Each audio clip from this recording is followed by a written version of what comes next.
أهلا وسهلا في يوميات النجوم. تداول رواد مواقع التواصل الاجتماعي منذ قليل خبر وفاة الشيخ عبد الله كامل بعد أن أما المسلمين من الجاليات العربية الإسلامية في الولايات المتحدة الأمريكية خلال صلاة التراويح في شهر رمضان الماضي.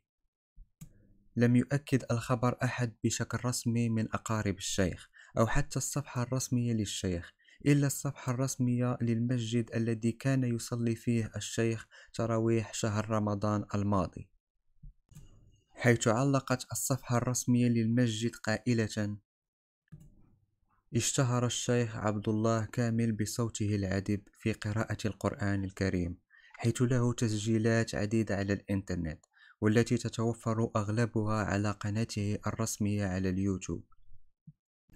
وقد قام الشيخ عبد الله كامل بالسفر إلى أكثر من دولة للإمامة بالمصلين، حيث سافر إلى دولة الكويت، كما سافر إلى بعض الدول الأخرى مثل أمريكا والسعودية وغيرها من دول العالم. شكرا جزيلا على المشاهدة، لا تنسوا الاشتراك والإعجاب، وإلى اللقاء.